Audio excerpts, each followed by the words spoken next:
نحمده ونصلي على رسول الكريم اما بعد فاعوذ باللہ من الشیطان الرجیم بسم اللہ الرحمن الرحیم. میرے پیارے دوستو، آج میری بات کا عنوان ہے عظمت قرآن اور قوم مسلم کا حال.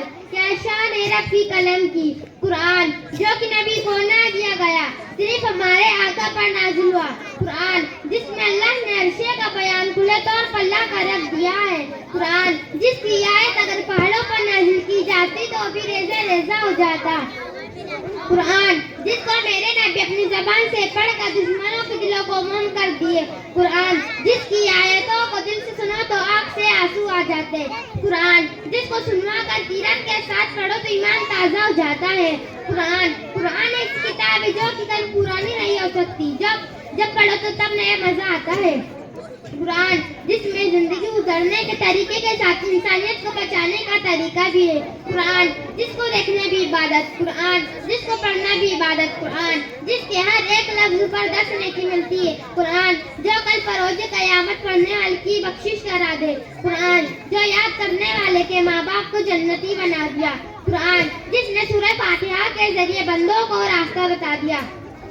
قرآن جس نے سورہ توبہ کے ذریعے رب کا راستہ بتا دیا. قرآن جس نے سورہ ملک کے ذریعے قبر کے معاملے کو آسان کر دیا. قرآن جس نے سورہ یاسین کے ذریعے امت میں سکون کی دولت دی. قرآن جس نے سورہ اخلاص کے ذریعے رب کے ایک ہونے پر دلیل دی. قرآن جس نے سورہ وضحیٰ کے ذریعے حضور کے حسن سے آگاہ کر دیا. قرآن جو ہماری بخشش کرے گا. قرآن پڑھنے والے کو جنت میں ساتھ میں لے کر جائیں گا.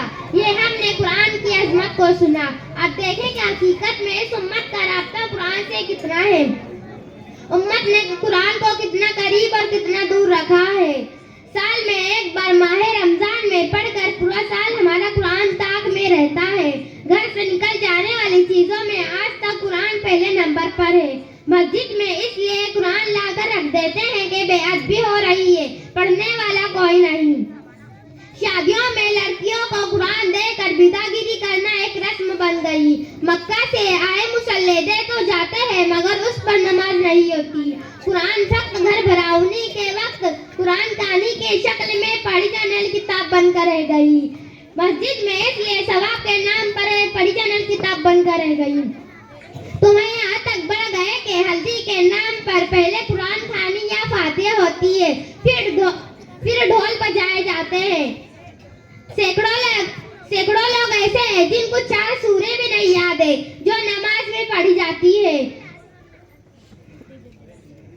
قرآن کا اتنا ادب کرتے ہیں جلدی چھوتے بھی نہیں یہ لوگ قرآن کو. مرنے والے کے سرانے پر بیٹھ کر پڑھی جانے والی کتاب کو قرآن بنا دیا. ذرا سی بات پر اٹھاؤ قرآن اٹھاؤ قسم لوگوں نے کھانی شروع کر دی. آج بھی لڑکیوں میں سمندروں میں مزہ کے کنویں مسجد کے کنواں میں لوگ کیا لگا ٹھنڈا کرتے ہیں. فقط قرآن اور اس کی آیتیں. آج کی بات سے ہمیں یہی سبق ملا کہ ہم نے قرآن کی قدر نہیں کی. خود کے بیٹوں کو ڈاکٹر وکیل بنانے پر ناز کیا مگر دین کی پڑھائی اور دین در بنانے حافظ عالم بنانے پر ہمیشہ ہماری سوچ گری ہوئی ہے. میں یہ بالکل نہیں کہتی ہوں کہ بچوں کو ڈاکٹر وکیل نہ بناؤ، بالکل بناؤ، مگر سب سے پہلے قرآن کے رہنے پر قرآن کی محبت اور دین کی محبت ڈالے تاکہ وہ وفادار مسلمان بن سکے. ضرورت ہے آج کے ہر گھر میں ایک حافظ قرآن ہو جائے تاکہ ایک ماں اور باپ اپنی مغفرت کے ذریعے بچہ بن سکے.